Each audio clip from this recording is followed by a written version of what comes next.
yesterday, I believe, the Supernatural, the official Supernatural Twitter posted a tweet with a graphic asking fans to ask the cast a question and tag it Ask Supernatural. I believe this was a promotion for Comic-Con, but I could be wrong, since I know during the Supernatural panels in the past, fans, the moderator, excuse me, in addition to fans who are at the con, have asked the people, the crew and cast, usually cast, questions.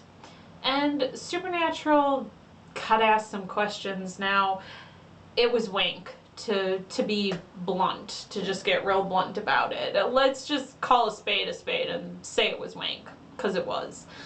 Now, a lot of this wank had to do with, you know, women, how women are represented on the show, and people of color, but I'm just going to put that in a little box and push that away for now, since that's a whole other thing for a whole other day. The rest of the wank had to do with Destiel.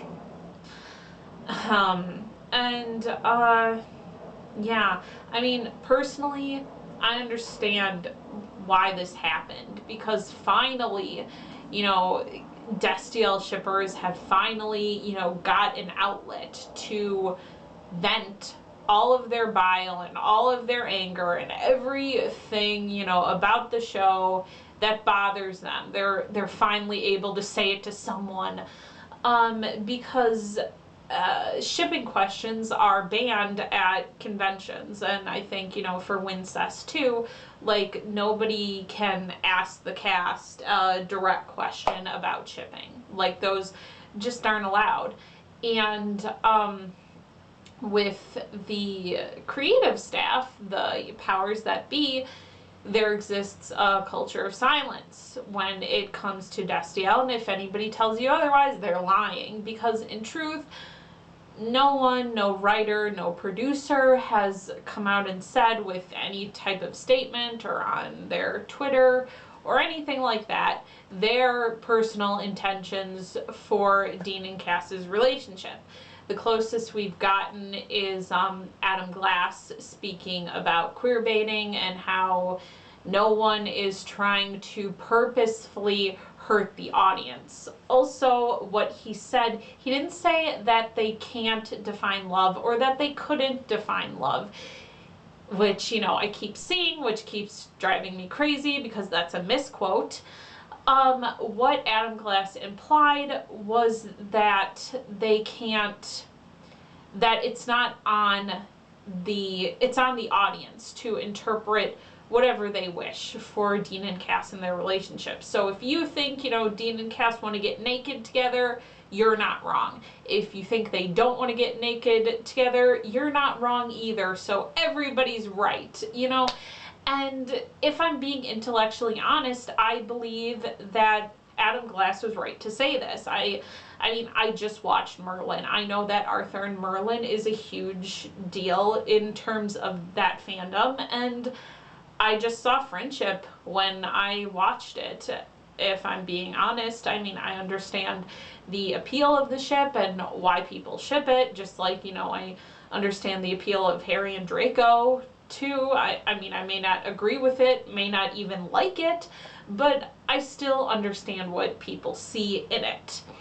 And I have to assume that some Supernatural fans are like that with Destiel, where they're just like, you know what, guys, if you want to ship it, that's cool, but in canon, I think Dean and Cass are just friends. And, you know, I can't begrudge anybody for thinking that way. And if I was, I'd, you know, be just an incredibly narrow-minded person.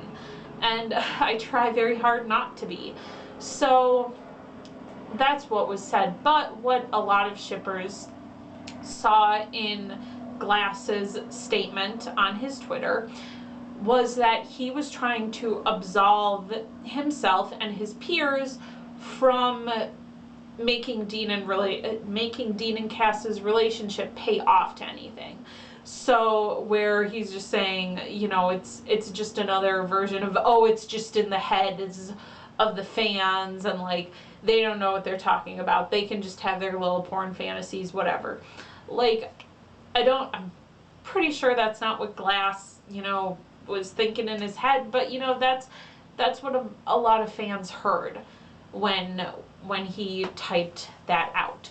So, now many of us have this opportunity to just, rage at someone who might hear us.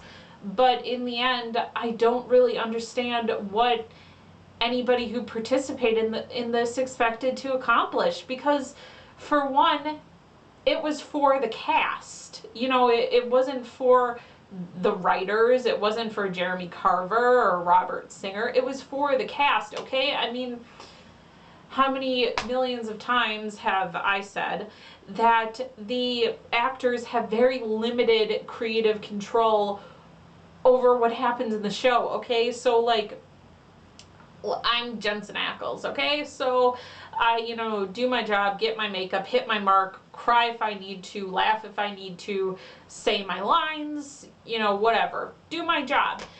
You see, in television and in film, every scene gets filmed over and over and over again. So I, as Jensen Ackles, may have given 5 different performances, or maybe more specifically 5 different nuances on each performance.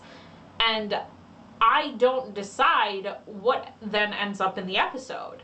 The editor and the director and then it gets signed off on the executive producer and the network and all of those people. So, if you put it that way, the actors have no creative control over anything. So, yelling at them, like, what does it feel that, to you, that queer baiting, when people Google queer baiting, like, Supernatural is the first thing that pops up, they're not the people to ask, okay? Like, they have no control over that shit. You're getting mad at the wrong people. And even then, the actors aren't even gonna see any of this. It's going to be the job of some CW intern to, swim through that pool of wank and pull out questions like, what will Dean be as a demon in season 10, which is, a totally innocuous, safe question to ask. And, so then, Singer or Carver or Glass or, Dab or Sariga or even, Robbie Thompson, none of those guys are going to see this.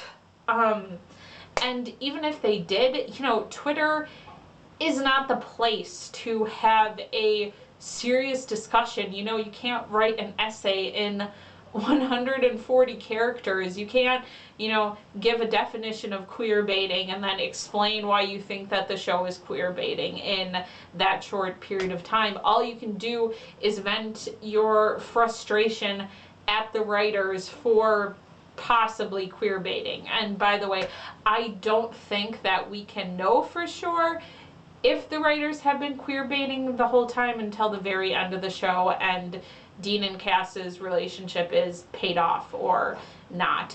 But, right, so, people don't respond well to being insulted, like, if I came up to you and started, like, accusing you of all of these things and you don't hear any of the reasoning or rationale or anything behind it, like, you're just gonna see, like, this crazy venting person who is just, like, angry and pissed off at you for a reason you don't understand.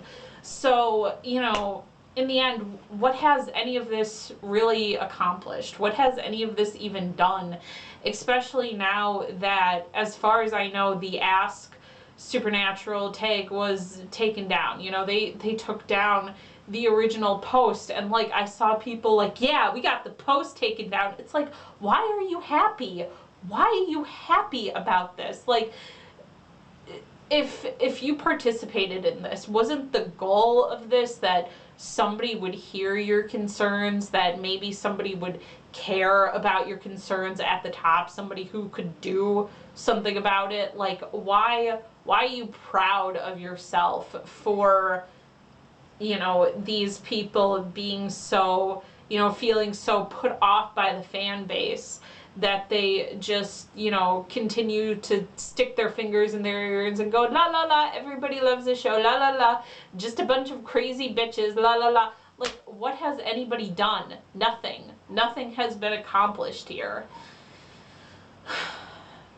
But I do understand why it happened, okay? I mean, I understand the need to vent and to rage and to be angry, and I don't blame anybody out there who posted anything to the Ask Twitter feed, you know, and was a passive-aggressive fangirl about the show, okay? But nothing was accomplished, so I'm not sure any of that effort was really worth anything, if I'm being honest. Sayonara, auf Wiedersehen.